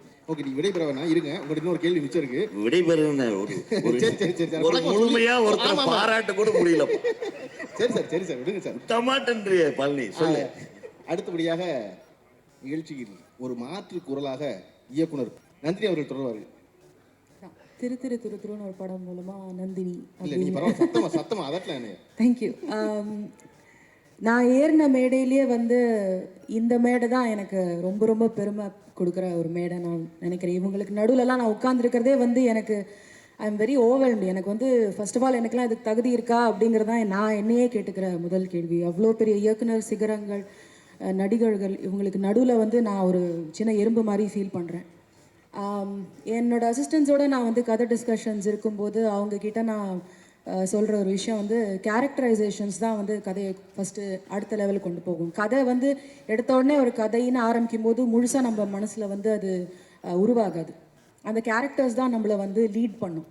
அப்படி பார்க்கும்போது ஒரு முக்கியமான விஷயம் வந்து என்னென்னா, நல்ல படங்கள் என்னென்ன, கடைசியாக வந்து நல்ல படங்கள்லாம் யோசித்து பார்ப்போம். அதிலலாம் எப்படி ஸ்கிரிப்ட் பண்ணியிருக்காங்க, எப்படி ஸ்க்ரீன் ப்ளே பண்ணியிருக்காங்க, இந்த கேரக்டரைசேஷன்ஸ் எப்படி பண்ணியிருக்காங்க அப்படின்னு ஒரு லிஸ்ட்டை எடுத்து பார்க்கும்போது கண்டிப்பாக பார்த்திபன் சாரோட படங்களை வந்து ஒதுக்கவே முடியாது. அதில் புதிய பாதைங்கிற ஒரு அற்புதமான ஒரு படத்தில் வந்து ஒரு அயோக்கியனை வந்து ஃபஸ்ட்டு ஒரு ஹீரோவாக கொண்டு வந்து முன்னாடி வச்சு கதை முடியும் போது, படம் முடியும் போது ஆடியன்ஸ்க்கு வந்து அந்த கேரக்டர் மேலே அவ்வளோ ஒரு அன்பு வர அளவுக்கு அந்த கேரக்டரை வந்து மாற்றி ஒரு வெற்றி படமாகவும் கமர்ஷியல் எலிமெண்ட்ஸும் அதில் இருக்கிற மாதிரி காமெடி ஆகட்டும் எல்லா விஷயமும் அதில் கொண்டு வந்து எல்லாருக்கும் பிடிச்ச படமாகவும் நல்ல படம்னு சொல்கிற படமாகவும் அதே நேரத்தில் வெற்றி கொடுத்த படமாகவும் ஒரு இயக்குனரால் பண்ண முடிகிறது தான் வந்து ஒரு மிகப்பெரிய திறமை வேணும் அதுக்கு. அதுவும் இல்லாமல் அந்த படத்தில் வந்துட்டு பார்த்திங்கன்னா ஒரு ஸ்டாட்டிக் கேரக்டர்னு சொல்லாமல் ஒரு டைனமிக் கேரக்டர். அது எல்லா படத்துலையும் பார்த்தீங்கன்னா ஹீரோனா ஹீரோ இப்படி தான் இருப்பான், அவன் அது மட்டும்தான் பண்ணுவான், அவன் இது செய்யக்கூடாது ஆடியன்ஸ் இது ஃபேன்ஸுக்கு பிடிக்காது அப்படின்ற எந்த பயமும் இல்லாமல் இவன் இப்படி தான், கதை தான் முக்கியம், கேரக்டர் தான் முக்கியம், ஆடியன்ஸ்க்கு பிடிக்க வைக்கிறதுக்கு என்னென்ன பண்ணணும் அப்படிங்கிற சில யுக்திகள் தெரிந்த ஒரு ரொம்ப திறமையான ஒரு இயக்குனர். இவர்கிட்டலாம் வேலை செய்கிற ஆப்பர்ச்சுனிட்டி எனக்கு கிடைக்கல. நான் ஒரே ஒரு படம் தான் ஒர்க் பண்ணேன். பட் இவருடைய படங்கள் பார்த்து ஒரு ஒரு ஒரு யூனோ ஒரு ஃபில்ம் மேக்கராக நான் நிறைய விஷயங்கள் கற்றுக்கிட்டேன். அதுக்கு யூனோ ஒரு விஷயம் என்னென்னா, நல்ல படங்கள் அப்படின்னா என்னென்னா, ஒரு 100 வருஷம் கழித்து எவ்வளோ கோடி படங்கள் வந்தாலும் சல்லடை போட்டு சரி ஒரு 100 படங்கள் லிஸ்ட் எடுக்கலாம்ப்பா, அந்த 100 படத்தில் வந்து என்னென்ன படங்கள் இருக்குது, யாரோட படங்கள் இருக்குது அப்படின்னு இருக்கும்போது என்னோட படமும் வரணும் அப்படிங்கிறது தான். அது கமர்ஷியலாக வெற்றி பெற்றுச்சா பெறலையாங்கிறது வந்து கண்டிப்பாக ஒரு ப்ரொடியூசருக்கு அந்த பணத்தை திருப்பி கொடுக்குற ஒரு பெரிய ரெஸ்பான்சிபிலிட்டி இருக்குது. பட் அதையும் மீறி நல்ல படங்கள் 100 வருஷம் கழிச்சும் நம்ம படம் உயிரோடு இருக்கணும். நம்ம உயிரோடு இருக்க மாட்டோம், ஆனால் அந்த படங்கள் வந்து இன்னும் சினிமாவில் இருக்கும். அப்படிங்கிற மாதிரி ஒரு படைப்பு வந்து கொடுக்க தெரிந்த ஒரு சூப்பர் இயக்குனர். அதுவும் இல்லாமல் 1000ல் ஒருவனில் வந்து அவருடைய ஒரு ஃப்ரேமை பார்த்தா கூட அந்த screen presence is so tremendously super. ஒரு ஆக்டராக வந்து அவருக்கு ஒரு சீன் வந்து டயலாகே இல்லாட்டாலும் வந்து அவ்வளோ ஒரு பெரிய பர்சனாலிட்டி அவர்கிட்ட இருக்குது. ஸோ எல்லார் சார்பிலையும் நானும் வந்து அவருக்கு இந்த படத்துக்கான வெற்றிக்கான வாழ்த்துக்களை தெரிவிச்சுக்கிறேன். நன்றி சார். இயக்குனர் நந்தியை தொடர்ந்து இரட்டை இயக்குநர்களான புஷ்கர் காயத்ரி அவர்கள் பேசுவார். இப்போ நிறைய புதுமையான படம் வருது, நிறைய ப்ரொடியூசர்ஸ் அதை ஆதரிக்கிறாங்க. அதே மாதிரி நிறைய ஆடியன்ஸும் வந்துட்டு இப்போது ஃபாரின் ஃபிலிம்ஸ்லாம் பார்த்து நிறைய ப்ரிப்பேர்டாக இருக்காங்க. ஆனால் 25 வருஷத்துக்கு முன்னாடி அது பண்ணுறது தான் அதுதான் மேட்டர். அண்ட் அந்த ஒரு வழியில் வர்றது தான் இப்போ நிறையா புதுமையாக படம் வரலாம். ஸோ அதுவே ஒரு ஐ திங்க் அது ஒரு ட்ரெண்ட் செட்டர், ஒரு நியூ வேவ், அது ஒரு பெரிய விஷயம். அண்ட் இப்போ அந்த சாங் பார்க்கும்போதும் வந்துட்டு இப்போ ஆர்யா அமலா பால் அவங்க ஒரு இது போகுது, அதே மாதிரி அந்த ஒரு விஷயம். ஸோ அந்த ஒரு பயங்கர க்யூரியாசிட்டி இருக்குது, இது என்ன கனெக்ஷன், நான் ஏதாவது மிஸ் பண்ணிட்டேனோன்னு பக்கத்தில் குமாராஜா கேட்டேன், இன்னும் எங்கள் அசிஸ்டன்ட் ஒன்று அது கேட்டேன். ஸோ அந்த ஒரு க்யூரியாசிட்டி இருக்குது. அதே மாதிரி கதை இல்லை அப்படிங்கிறதே ஒரு பெரிய ஸ்டேட்மெண்ட். ஸோ அதை வச்சு ஒரு படம் பண்ணா அது சூப்பர். ஆக்சுவலாக congratulations, all the best. I must thank you Gayathri. மறுபடி நீங்கள் அந்த இடத்துக்கு கரெக்டாக வண்டியை கொண்டு கடைசி இடத்துல சேர்த்ததுக்கு. என்னென்னா கதை இல்லாமல் ஒரு படம் எடுத்திருக்கேன்னு ரொம்ப சிரமம். அதுதான் காரணம். காந்தியை மிக எளிமையான மனிதன்னு காட்டுவதற்கு தான் அதிகமாக செலவழிக்க வேண்டியிருந்துச்சு. எங்கே போனாலும் கூடவே 4 ஆட்டுக்குட்டி தூக்கிட்டு போனாங்க. அது யாருக்குமே வரலாறு மறைக்கப்பட்டுச்சு. எப்போ எளிமையாக இருக்கிறதா ரொம்ப கஷ்டம், கதை இல்லாமல் படுகிறது ரொம்ப கஷ்டம். ஆனால் நம்ம எல்லோரும் எளிமையாக இருப்பவர்கள் எப்பொழுதுமே வந்து வியக்க வைக்கும் உயரங்களை அடைகிறார்கள். அப்படிங்கிறதுக்கு சமீபத்திய உதாரணம் வந்து ஏஎல் விஜய். அந்த ஏஎல் விஜய் படுத்து பேசுவார். பார்த்திபன் சார் ரொம்ப இம்பார்ட்டன்ட் பர்சன் தமிழ் சினிமாவில் நினைக்கிறேன். எல்லாருக்கும் தெரியும், நான் பிரியதர்ஷன் சார் அசிஸ்டன்ட்னு தெரியும். ஆனால் அதுக்கு முன்னாடி நான் ஒரு படம் பண்ணேன், அதை நினைக்காத நாள் இல்லை. அதில் பார்த்திபன் சார் தான் ஹீரோ. அந்த படத்தில் என்னோட பெரிய ஒரு ஃபஸ்ட்டு ஸ்டார்டிங்கில் ரொம்ப இம்பார்ட்டன்ட் ஒரு ஏரியா டைரக்டருக்கு அது எனக்கு அங்கே கிடச்சிது. அவரோட டெடிக்கேஷன், அவரோட ஹார்ட் ஒர்க், அவரோட பார்த்து நான் ஃபஸ்ட்டு சினிமாவில் உள்ளே வந்தேன். இட்ஸ் கண்டிப்பாக சொல்லணுன்னா பார்த்திபன் சார் வந்து சிவா சாரும் சிவா சாரும் லிங்குசாமி சாரும் சொன்னாங்க நிறைய எட்ட வேண்டிய இடம் நிறையா இருக்குன்னு சொல்லியிருந்தாங்க. அப்படி நான் எனக்கு தோணல. பிகாஸ் தமிழ் சினிமாவில் 2 நேஷ்னல் அவார்டு வாங்கின டைரக்டர், புதிய பாதை, ஹவுஸ்ஃபுல் 2 நேஷ்னல் அவார்டு வாங்கின டைரக்டர். அவர் இதுக்கு மேலே என்ன நிறைய அடைவார், இன்னும் அதுக்கப்புறம் அடைவார், அதுக்கப்புறம் நிறைய போவார். பட் இதுவே ஒரு பெரிய விஷயம் தான். பட் அவரோட சினிமாவில் தோணுங்கலாம் என்ன இருக்காங்க தெரியல. பட் 25 இயர்ஸாக ஒரு சக்ஸஸ்ஃபுல்லாக வரதே பெரிய விஷயம். Congratulation sir. அவர்கிட்ட நிறையா கற்றுட்ருக்கேன். ரொம்ப கற்றுக்கிற முக்கியமான விஷயம் வந்து ஒருத்தரை பாராட்டுறது. அதுதான் நான் ரொம்ப கற்றுக்கிற விஷயம். பிகாஸ் அவரை பார்த்து தான் அதுக்கப்புறம் நான் ஒரு நல்ல படம் பார்த்தா அது டேரக்டருக்கு ஃபோன் பண்ணி சொல்லணும், ஆக்டர்ஸ்ட்டை பேசணும் அப்படின்ற விஷயம் நான் கற்றுக்கிட்டேன் அவர்கிட்ட. அதுக்கு நான் ரொம்ப நன்றி சொல்லணும் சார். தேங்க்யூ. பார்த்திபன் சார் வந்து எல்லா படத்தையும் யார் பாரபட்சம் இல்லாமல் அவங்களோட ஃபங்க்ஷன் போய் அவங்கள ஆத்மாத்மா பாராட்டுற ஒரு பர்சன். அவரோட ஃபங்க்ஷனுக்கு இவங்கெல்லாம் வந்திருக்காங்கன்னா கண்டிப்பாக அவருக்காக மட்டும்தான், அந்த நல்ல பர்சனுக்காக மட்டும்தான் நான் நினைக்கிறேன். சார் இந்த சீன் சொல்லுன்னு சொன்னாங்க, எனக்கு அதை பற்றி தெரியல. பட் இல்லை ஒரு நிமிஷம் சொல்கிறது சொல்லுங்கள் சார். என்னென்னா நிறையா டிஸ்கஷனில் நடந்த கதைகள் நான் கேள்விப்பட்டிருக்கேன். அந்த கதையை மட்டும் நான் சின்னதாக ஷார்ட்டாக சொல்லிக்கிறேன். பிகாஸ் ஐ திங்க் டைம் ஆகிடுச்சு நினைக்கிறேன் சார். ஒரு நிமிஷம் லீக்ஸ் லவ் சீனாக சொல்கிறேன் அப்படி. கண்டிப்பாக சார். சார் ஒரு டேரக்டர் இருந்தார். ஆக்சுவலாக அந்த டேரக்டர் ஃபஸ்ட்டு படம் அவருக்கு வந்து எப்படியாவது அந்த படத்தை சக்ஸஸ் பண்ணணுன்னு ரொம்ப ஆசையாக இருந்ததான். அப்போது அந்த ஸ்கிரிப்ட்லாம் பக்கா பவுன் ஸ்கிரிப்ட் விட்டு ஸ்க்ரூட்டிங் போயிட்டாங்க. அவரோட ஃபஸ்ட்டு கதை. அவர் கூட அசோசியேட் க்ளோஸ் அசோசியேட் ஒர்க் பண்ணார். அவருக்கு தான் ஸ்கிரிப்ட் ஃபுல்லாக எழுதினாராம். ஸோ அதுக்கப்புறம் அந்த ஷூட்டிங் போகிற அன்னைக்கு அந்த பவுன் ஸ்கிரிப்ட் தொலைஞ்சி போச்சான். அந்த பவுன் ஸ்கிரிப்ட் தொலைஞ்சி போனால் என்னாச்சுன்னு தெரியல. கம்ப்ளீட்டாக பவுன் ஸ்கிரிப்ட் தொலைஞ்சிச்சு போல இருக்குது. அதுக்கப்புறம் டேரக்டருக்கு தெரியாது அந்த அசோசியேட் டேரக்டர் தொலைச்சது. அந்த அசோசியேட் டேரக்டர் என்ன பண்ணணும்னு தெரியாது அவருக்கு. அப்போ வந்து டெய்லி என்ன பண்ணாங்க, ஷூட்டிங் நடக்கும் போது டெய்லி வந்து ஒவ்வொரு சீனாக எழுதி கொடுப்பாரான் அந்த அசோசியேட் டேரக்டர். டிஸ்கஷனில் பேசுனதை வச்சு நான் வச்சு எழுதி கொடுத்துட்டு அப்படியே ஷூட்டிங் முடிஞ்சிச்சு போல இருக்குது. அதுக்கப்புறம் கடைசி நாள் தான் அந்த பவுன் ஸ்கிரிப்ட் கிடச்சது போல இருக்குது. அப்புறம் எடுத்து பார்த்தாங்களா, அந்த பவுன் ஸ்கிரிப்டில் இருந்ததும் இவர் எழுதி கொடுத்ததும் ஒரு சேம் ஸ்கிரிப்ட் தான். அது வந்து 16 வயதிலே பாரதியா சார் அண்ட் பாக்யராஜ் சார். இப்படி நாங்கள் வந்து பல கதையில் கேள்வி பயங்கர மோட்டிவேட்டடாக இருக்கோம் சார். இது உண்மையானு தெரியாது, பட் இதெல்லாம் எங்களுக்கு சொல்லியிருக்காங்க. We are very motivated by all this. Thank you sir. Thanks for the opportunity. Thank you Vijay. நீங்கள் தேசிய விருதுன்னு சொன்னோன்னே இந்த மாதிரி ஒரு லீடு கொடுக்கணுமேங்கிறக்காக தான் காத்துக்கிட்டு இருந்தேன். அடுத்து திரு வெற்றிமாறன் அவர்கள் தொடர்வார். எல்லாருக்கும் வணக்கம். இது ஒரு டிஸ்கஷன் செட்டப்பில் இருக்கிறது வந்து இந்த மாதிரி இன்ஃபார்மலாக இருக்கிறது ரொம்ப கம்ஃபர்டபுளாக இருக்குது. இந்த மாதிரி ஆடியோ லான்ச் வந்தால் முதல்ல நின்று ஒரு எல்லாருக்கும் வந்து ஒரு வணக்கம் சொல்லி ஆரம்பிக்கிறது ரொம்ப அன்கம்ஃபர்டபுளாகவே இருக்கும். இது ரொம்ப நல்லா இருக்குது. இந்த மாதிரி ஒரு இன்ஃபார்மலாக ஸ்டார்ட் பண்ணுறது நல்லா இருக்குது. டிஸ்கஷனில் வந்து 2 டைப் ஆஃப் பீப்புள் இருக்காங்க. ஒருத்தர் வந்து உட்கார்ந்த உடனே கடகடன்னு சீன் சொல்லுவாங்க. சிலர் காலையில் 9 மணிக்கு வந்து உட்காந்தாங்கன்னா அப்படி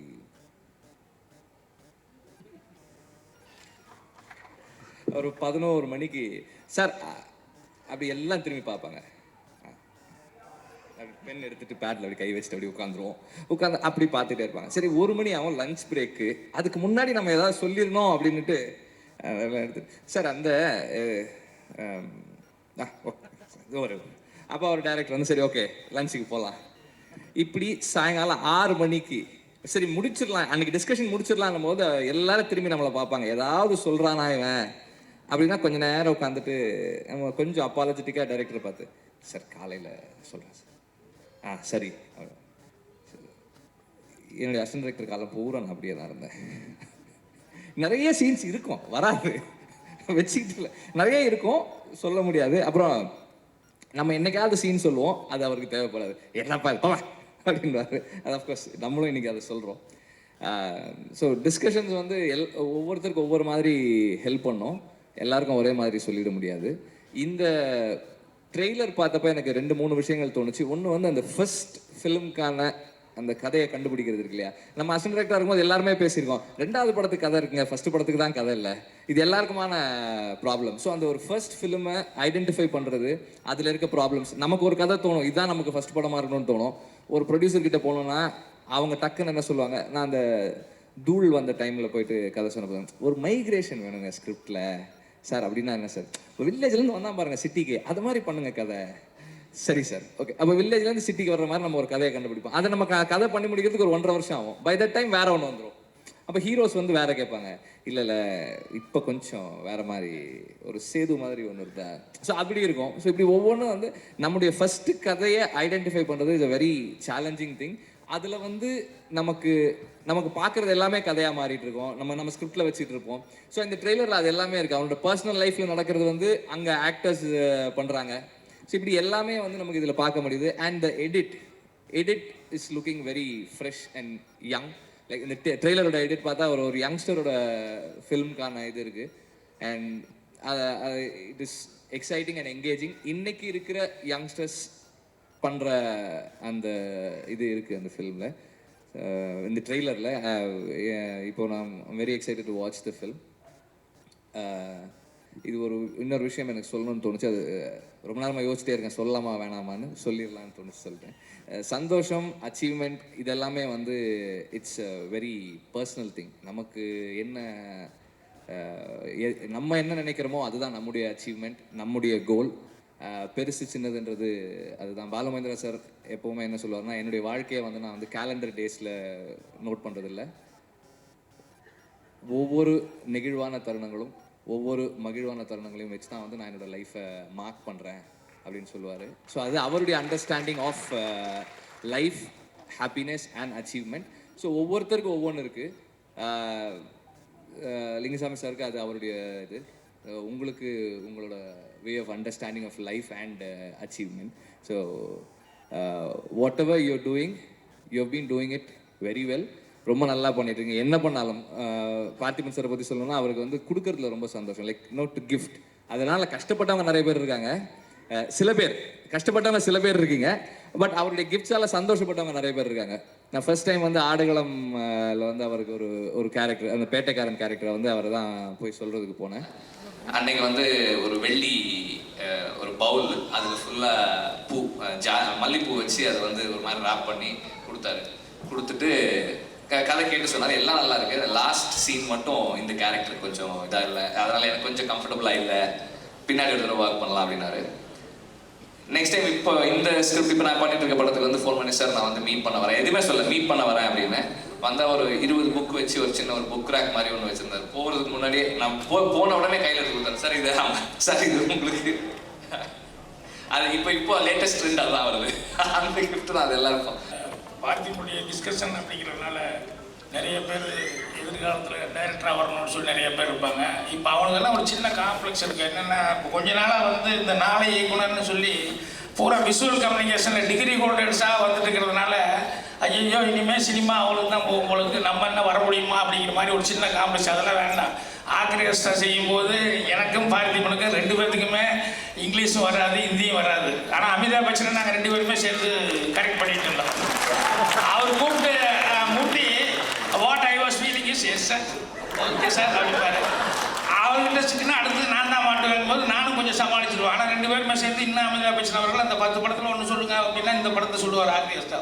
ஸோ அதனால் பார்த்திபன் இன்னைக்கு லேட்டஸ்ட்டாக இருந்துட்டு இருக்காரு. அதனால் அந்த படிப்பு, விஷுவல் கம்யூனிகேஷன்லாம் நம்ம போயிருந்தால் தான் முடியும் அப்படின்னு தயவு செய்து யாரும் இது பண்ணிக்க வேண்டாம். ஒரே ஒரு சின்ன புதிய பாதை படத்தில் உங்கள் எல்லாருக்கும் தெரிஞ்சிருக்கும், நான் வந்து அதில் அசோசியேட் டைரக்டராக ஒர்க் பண்ணேன். அந்த படம் ஆரம்பிக்கும் பொழுது, அதாவது கேள்விக்குறி முதல்ல டைட்டில் வச்சு, அதுக்கு முன்னாடி கிட்டத்தட்ட ஒரு 86 சாருடைய படம் முதல் பார்வைன்னு பாக்யராஜ் சார் ப்ரொடியூசர், அந்த படம் அவர் பண்ணுற மாதிரி இருந்தது. அதுலேருந்தே நான் ஒர்க் பண்ணேன். அந்த படம் ட்ராப் ஆகிடுச்சு. அதுக்கப்புறம் நானும் அவர் மட்டும்தான் இருந்தோம். பல கதைகள் டெய்லி பேசுவோம். அப்படி பேசும்பொழுது அவர் வீட்டில் ஒரு நாள் வந்து அவர் ஒரே ஒரு சீன் சொன்னார். அது நீங்கள் பார்த்த புதிய பாதை படத்தில் அந்த ஓப்பனிங் சீன், ஒரு ஜெயிலில் இருந்து ஒரு கேரக்டர் வருவார். ஒரு இடத்துல தீப்பிடிக்கும், குடிசைகள்லாம் தீப்பிடிச்சிட்டு இருக்கோம். இந்த கேரக்டர் போய் அந்த பீடிக்கு போய் இப்படி நெருப்பு பற்ற வைப்பார். அந்த சீன் அவர் சொன்னார். அதனுடைய தொடர்ச்சியாக அந்த புணத்து நெத்தியில் வந்து முட்டி அழுது அந்த நெத்தியில் இருக்கிற 1 ரூபா காசை எடுப்பான். இப்படி ஒரு ஏடாகுடமான கவுண்டமணி மாதிரி ஒரு ஏடாகுடமான கேரக்டர், இப்படி ஒரு காமெடியான கேரக்டர், இதை வச்சு ஒரு கதை பண்ணுவோமா அப்படின்னாரு. எனக்கு அந்த 2 சீன் ரொம்ப பிடிச்சிருந்தது. நான் வந்து அப்படியே யோசிச்சுட்டு கீழே இப்போ ரோட்டில் இருக்கிற ஒரு டீ கடையில் போய் டீ குடிச்சிட்டு அப்படியே யோசிச்சுட்டு இருக்கேன். உண்மையிலே அந்த சீன் ரொம்ப புதுசாக இருந்தது, ஒரு இம்ப்ரெசிவாக இருந்தது. வந்து அவர்கிட்ட வந்து கேட்டேன், ஏன் சார் அப்படி ஏடாகுடமான கேரக்டர்னு சொல்கிறீங்க? அப்படி ஒரு ராங் சென்டிமெண்ட்டான கேரக்டர், அப்படி வந்து ஒரு ஊரே தீப்பிடிச்சு எறியும்போது ஒருத்தன் பீடிக்கு நெருப்பு கட்டானான்னு ஒரு பழமொழி உண்டு. ஸோ அந்த மாதிரியான ஒரு கேரக்டர் அப்படின்ற.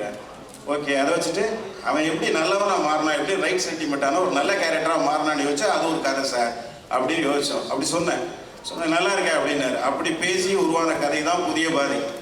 ஸோ அதுக்கப்புறம் நிறைய சீன்ஸ் பேசணும், காமெடியாக வந்தது. செகண்ட் ஹாஃப்லாம் உங்களுக்கு தெரியும், ஃபர்ஸ்ட் ஹாஃப் ஃபுல்லாக அவன் இயங்கினா இருப்பான், செகண்ட் ஹாஃப் நல்லவனாக இருக்கும். அந்த படம் வெற்றி பெற்றது. இது வந்து இது எதுக்காக சொல்ல வரேன் அப்படின்னா, நான் வந்து ஏதோ சொல்லிட்டேன் கிழிச்சிட்டேன் அப்படின்றதுக்காக இல்லை. இதில் வந்து எல்லாரும் 2 இயக்குநர்கள் பேசும்பொழுது ஒரு கருத்தை தெரிவித்தாங்க. டிஸ்கஷனில் வந்து நிறைய அசிஸ்டன்ட்ஸ் வந்து சும்மாவே இருப்பாங்க அப்படின்னு சொன்னாங்க. தயவுசெய்து அப்படி நினைக்காதீங்க. நிறைய அசிஸ்டன்ட்ஸ் நிறைய பேசுகிறாங்க, நிறைய கதைகள் உருவாகிறதுக்கு காரணமாக இருக்காங்க. இன்னும் சொல்லப்போனால் என்னுடைய வெற்றிக்கு என்னுடைய உதவியாளர்கள் பெரிய பலமாக இருந்திருக்காங்க. அவங்க இன்னைக்கு நிறைய நல்ல நிலைமையில் இருக்காங்க. அதனால் இதை வந்து நான் இயக்குனர் சங்க தலைவராக இருக்கிறதுனால இதை நான் வெளிப்படுத்தணும். அப்புறம் நாளைக்கு அசிஸ்டன்ட் டைரக்டர் பற்றி தப்பாக பேசும்போது விக்ரமன் உட்காந்து கேட்டுட்டு இருக்காரு, வரக்கூடாது.